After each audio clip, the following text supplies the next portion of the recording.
ஓம் சாந்தி. September 5, 2024. காலை முரளி பாப்தாதா, மதுபன். இனிமையான குழந்தைகளே, இங்கு நீங்கள் ஒரு குடும்ப பாதையின் அன்பை பெறுகின்றீர்கள். ஏனெனில் தந்தை தனது இதயத்திலிருந்து எனது குழந்தைகளே என கூறுகின்றார். தந்தையிடமிருந்து நீங்கள் ஓர் ஆஸ்தியை பெறுகின்றீர்கள். ஷரீரதாரியான ஒரு குருவினால் இந்த அன்பை கொடுக்க முடியாது. கேள்வி: இந்த ஞானத்தை கிரகித்துள்ள கூர்மையான புத்தியை கொண்ட குழந்தைகளின் அடையாளங்கள் என்ன? பதில்: பிறருக்கு ஞானத்தை கூறுவதில் அவர்கள் ஆர்வம் கொண்டிருப்பார்கள். அவர்களுடைய புத்தி நண்பர்கள் மற்றும் உறவினர்களை நோக்கி அலைந்து திரியாது. கூர்மையான புத்தியை கொண்டவர்கள் கற்கும்போது ஒருபொழுதும் கொட்டாவி விடுவதில்லை. அவர்கள் ஒரு பாடசாலையில் ஒருபொழுதும் தங்கள் கண்களை மூடியவாறு அமர்ந்திருப்பதில்லை. பித்து பிடித்தவர்கள் போன்று அமர்ந்திருக்கும் குழந்தைகளாலும் இங்கும் அங்கும் அலைந்து திரியும் புத்தியை கொண்டிருப்பவர்களாலும் இந்த ஞானத்தை புரிந்து கொள்ள முடியாது. தந்தையை நினைவு செய்வதற்கு அவர்களுக்கு சிரமமாக இருக்கும். ஓம் சாந்தி. இது தந்தைக்கும் குழந்தைகளுக்கும் இடையிலான சந்திப்பாகும். இது ஒரு குருவும் அவருடைய மாணவர்களும் அல்லது சீடர்களும் சந்திக்கும் ஒன்று கூடல் அல்ல. அந்த குருமார் அவர்களை தமது சீடர்களாகவோ அல்லது மாணவர்களாகவோ பார்க்கின்றார்கள். தம்மை விட அவர்களை அந்த குருமார்கள் குறைவாகவே பார்க்கின்றார்கள். அவர்கள் அத்தகைய ஒரு பார்வையுடனேயே அவர்களை பார்க்கின்றார்கள். அவர்கள் ஆத்மாவை பார்ப்பதில்லை. அவர்கள் ஷரீரத்தை மாத்திரம் பார்ப்பதால் அவர்களுடைய சீடர்களும் ஷரீர உணர்விலேயே அமர்ந்திருக்கிறார்கள். சீடர்கள் அவரை தங்கள் குருவாகவே கருதுகின்றார்கள்.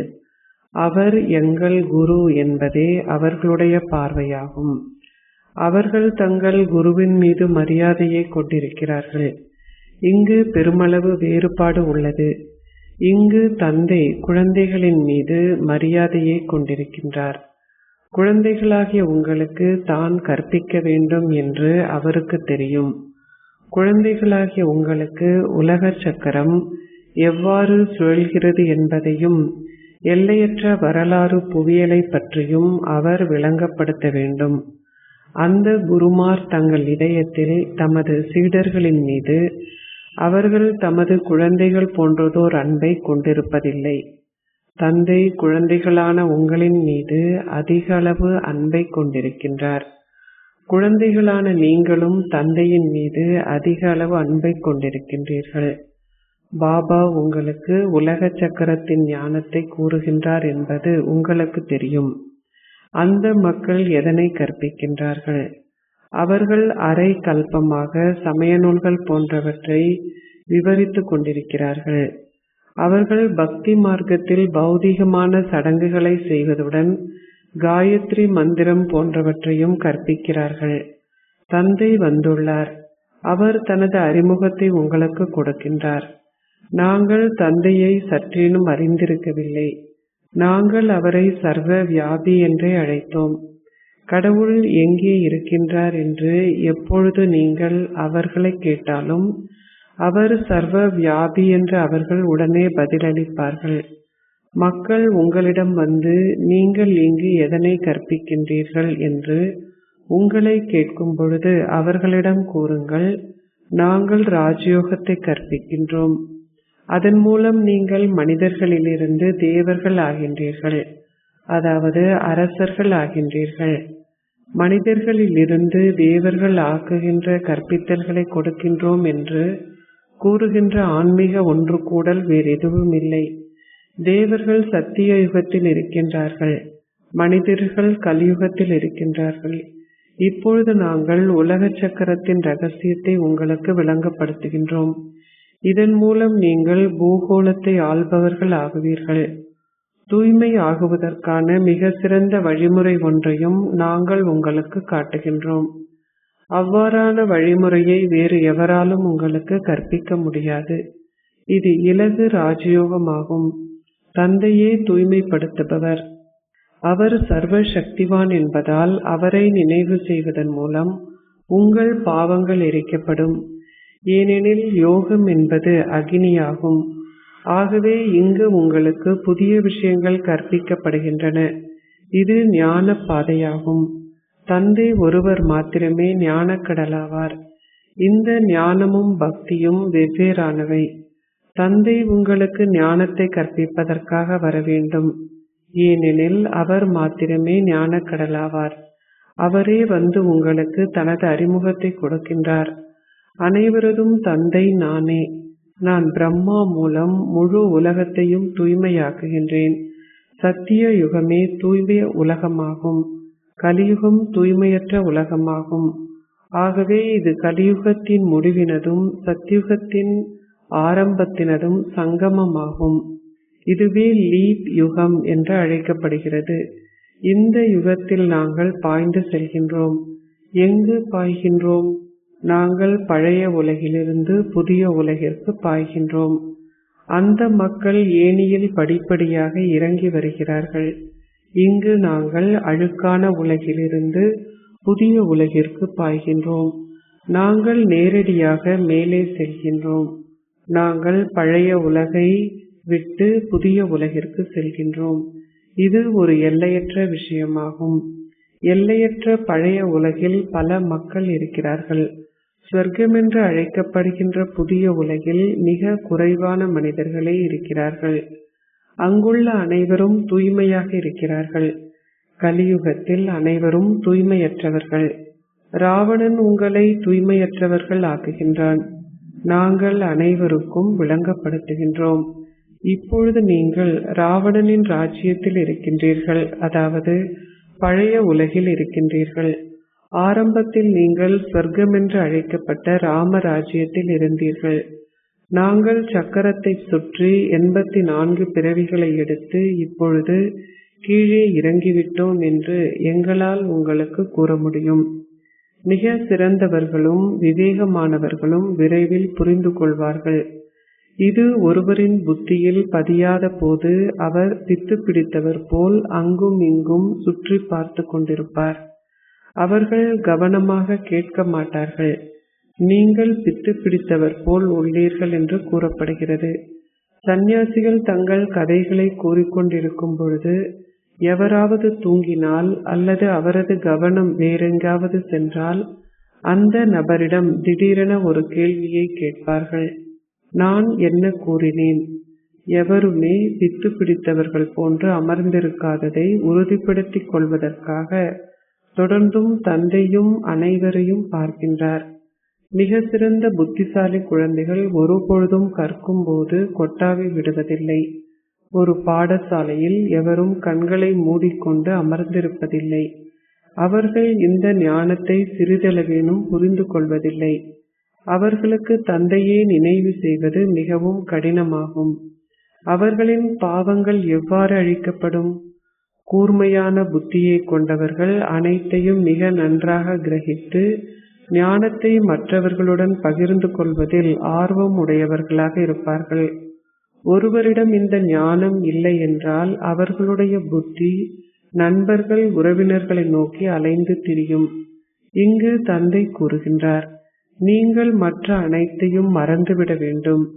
இறுதியில் எதுவுமே நினைவு செய்யப்படக்கூடாது. பிரம்ம தத்துவத்தில் உறுதியான நம்பிக்கை கொண்ட சந்நியாசிகள் போன்றவர்களை பாபா பார்த்திருக்கின்றார். அவர்கள் அதிகாலையில் அமர்ந்திருந்து பிரம்ம தத்துவத்தை நினைவு செய்தவாறே தங்கள் ஷரீரங்களை விடுகின்றார்கள். அவர்களின் மௌனத்தில் அதிகளவு தாக்கம் உள்ளது. எவ்வாறாயினும் அவர்களால் பிரம்ம தத்துவத்தினுள் இரண்டர கலக்க முடியாது.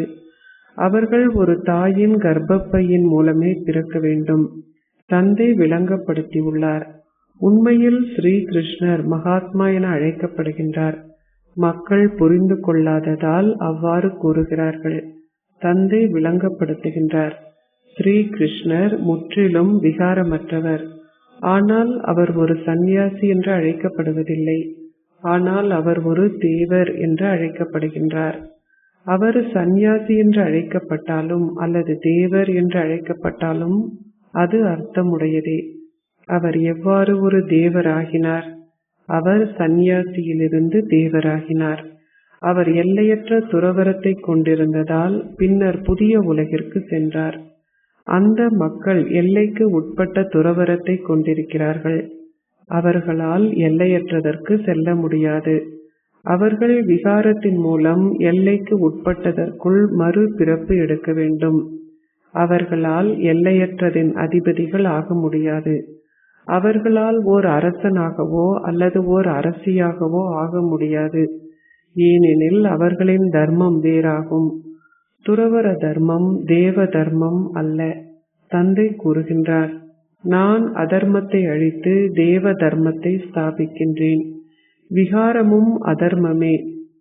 விகாரமும் அதர்மமாகும். இதனாலேயே தந்தை கூறுகின்றார், அவை அனைத்தையும் அழித்து ஆதியும் அனாதியுமான ஒரே ஒரு தேவ தர்மத்தை ஸ்தாபிப்பதற்காக நான் வர வேண்டும். பாரதத்தில் சத்திய யுகம் இருந்தபோது ஒரே ஒரு தர்மம் மாத்திரமே இருந்தது. பின்னர் அந்த தர்மம் அதர்மம் ஆகிவிட்டது. இப்பொழுது நீங்கள் ஆதியும் அனாதியுமான தேவ தர்மத்தை மீண்டும் ஒருமுறை ஸ்தாபிக்கின்றீர்கள். ஒவ்வொருவரும் எந்த அளவிற்கு அதிகமாக முயற்சி செய்கின்றார்களோ அதற்கு ஏற்பவே அவர்கள் பெரும் அந்தஸ்தும் உயர்ந்ததாக இருக்கும். நீங்கள் ஓர் ஆத்மா என்ற நம்பிக்கை உங்களுக்கு இருக்க வேண்டும். நீங்கள் வீட்டில் உங்கள் குடும்பத்துடன் வாழலாம். ஆனால் அவ்வாறு வாழும் பொழுது, நடந்தும் உலாவியும் திரியும் பொழுதெல்லாம் இயன்ற அளவு இதனை உறுதியாக்கிக் கொள்ளுங்கள். பக்தர்கள் அதிகாலையில் எழுந்து ஏகாந்தத்தில் இருந்தவாறு மாலையின் மணிகளை உருட்டுகிறார்கள்.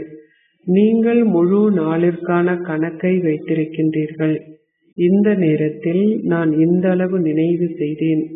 மொத்தமாக நாள் முழுவதும் நான் இவ்வளவு நேரம் நினைவு செய்தேன் என்று நீங்கள் கணக்கிடுவீர்கள்.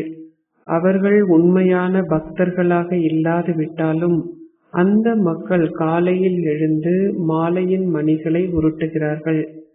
சிலருடைய புத்தி தொடர்ந்தும் வெளியே அலைந்து இடங்களிலும் அலைந்து திரியும்.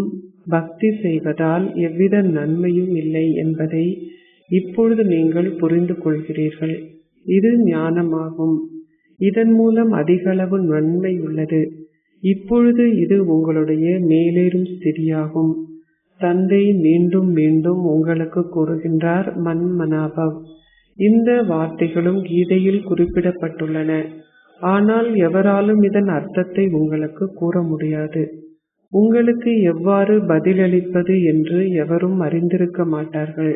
உண்மையில் அதன் அர்த்தம் எழுதப்பட்டுள்ளது. உங்களை ஓர் ஆத்மாவாக கருதுங்கள். அனைத்து சரீர சம்பந்தமான சமயங்களையும் துறந்து சதா என்னை மாத்திரம் நினைவு செய்யுங்கள்.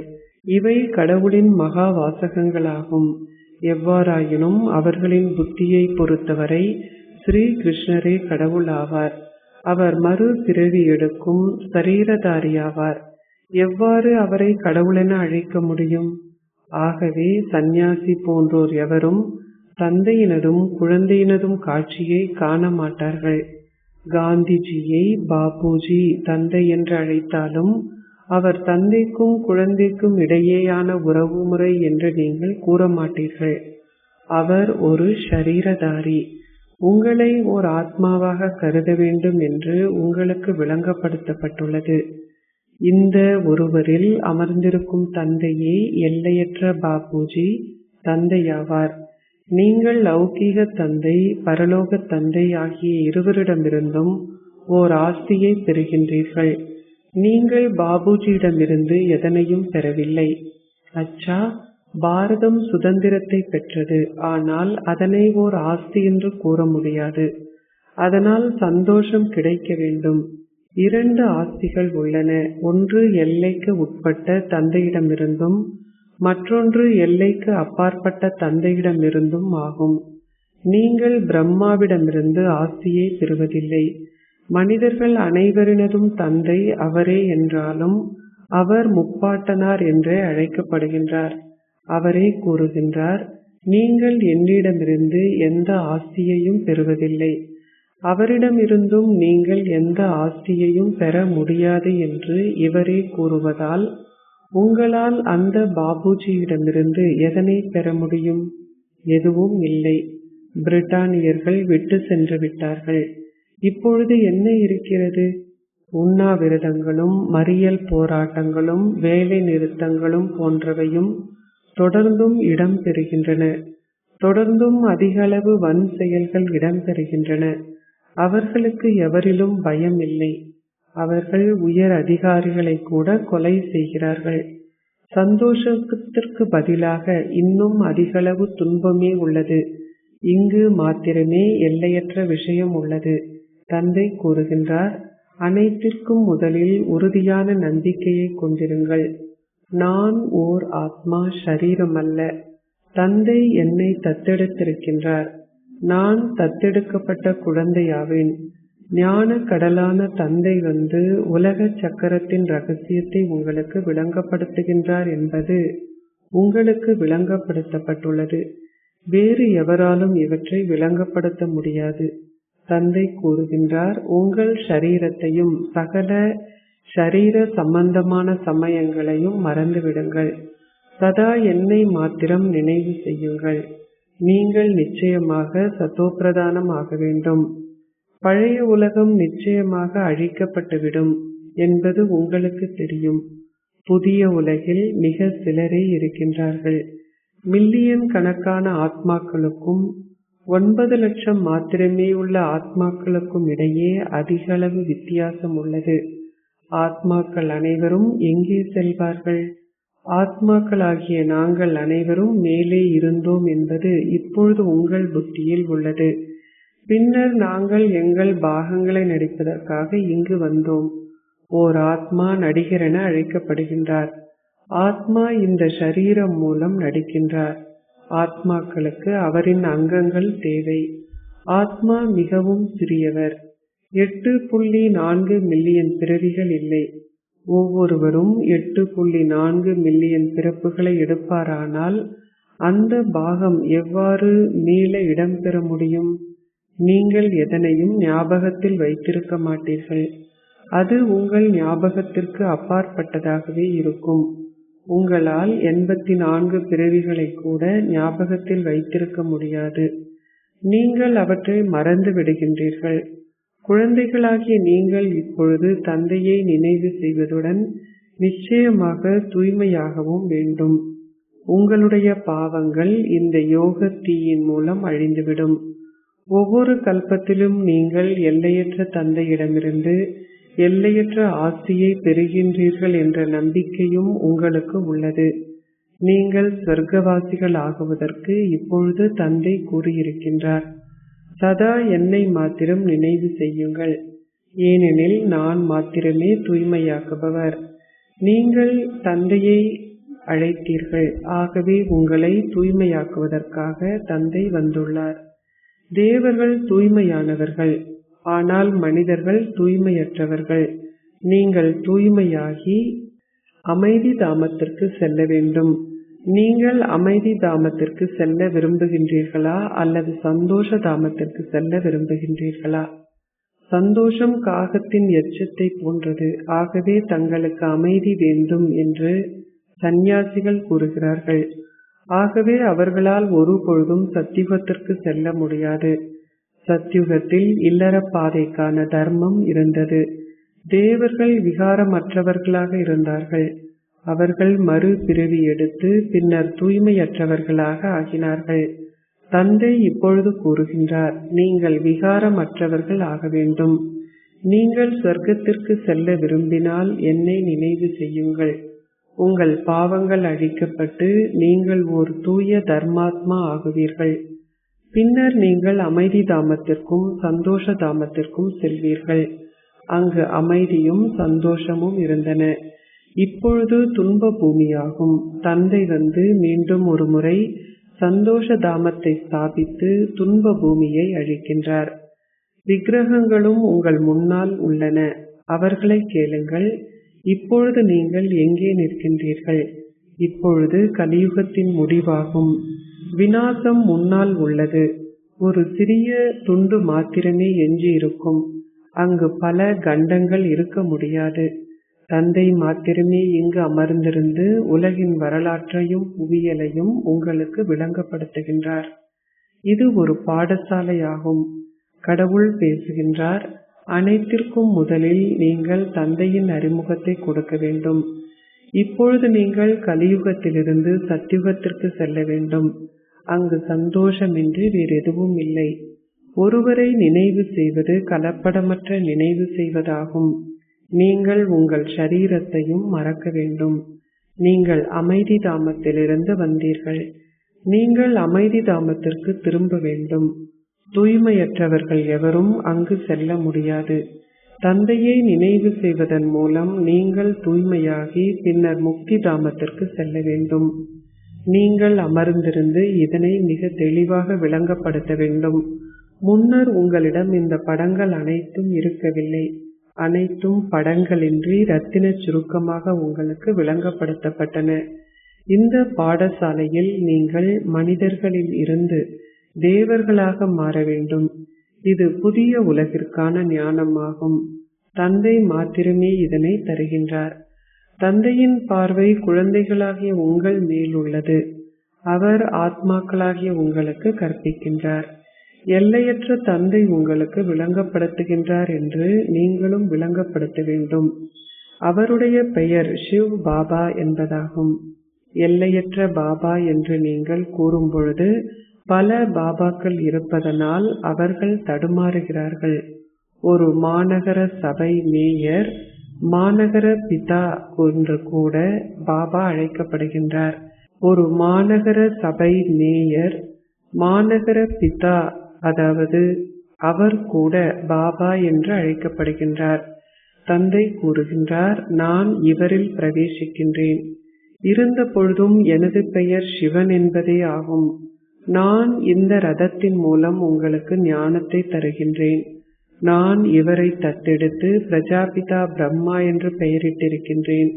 அவரும் என்னிடமிருந்து ஓர் ஆசியை பெறுகின்றார். அச்சா, இனிமையிலும் இனிமையான அன்பிற்குரிய, எப்பொழுதோ காணாமல் சென்று இப்பொழுது கண்டெடுக்கப்பட்டிருக்கும் குழந்தைகளுக்கு உங்கள் தந்தை தாயாக இருக்கும் பாப் தாதாவின் அன்பும் நினைவுகளும் காலை வந்தனங்களும். ஆன்மீக தந்தை ஆன்மீக குழந்தைகளுக்கு நமஸ்தே கூறுகின்றார். ஆன்மீக குழந்தைகள் ஆன்மீக தந்தைக்கு நமஸ்தே கூறுகின்றோம். தாரணைக்குரிய சாரம் 1. இது பழைய உலகிலிருந்து புதிய உலகிற்கு பாய்ந்து செல்வதற்கான தருணம். ஆகவே பழைய உலகில் எல்லையற்ற விருப்பமின்மையை கொண்டிருங்கள். அதனை உங்கள் புத்தியிலிருந்து அகற்றிவிடுங்கள். 2. கல்வியில் முழு கவனம் செலுத்துங்கள். பாடசாலைகளில் மாணவர்கள் தங்கள் கண்களை மூடியவாறு அமர்ந்திருப்பதில்லை. கல்வி கற்கும் நேரத்தில் உங்கள் புத்தி அங்கும் இங்கும் அலையாதவாறும் கொட்டாவி விடாது இருப்பதிலும் கவனம் செலுத்துங்கள். நீங்கள் செவிமடுப்பவை எவையினாலும் தொடர்ந்தும் அவற்றை கிரகியுங்கள். ஆசீர்வாதம். நீங்கள் சுய ராஜ்ய அதிகாரத்தை கொண்டிருப்பதன் மூலம் உலக ராஜ்யத்தின் உரிமையை கொண்டிருந்து உங்களின் ஆன்மீக போதையால் பழைய உலகை மறந்து விடுவீர்களாக. சங்கம யுகத்தில் தந்தையின் ஆஸ்திக்கான உரிமையை பெறுபவர்களே சுய ராஜ்ய உரிமையை கொண்டிருப்பவர்கள். அத்துடன் உலக ராஜ்யத்திற்கான உரிமையையும் பெறுவார்கள். இன்று உங்களிடம் சுயராஜ்யம் உள்ளது. நாளை உங்களிடம் உலக ராஜ்யம் இருக்கும். இது இன்றைக்கும் நாளைக்கும் உரிய விஷயமாகும். இத்தகைய உரிமையுள்ள ஆத்மாக்களான நீங்கள் ஆன்மீக போதையில் இருக்கின்றீர்கள்.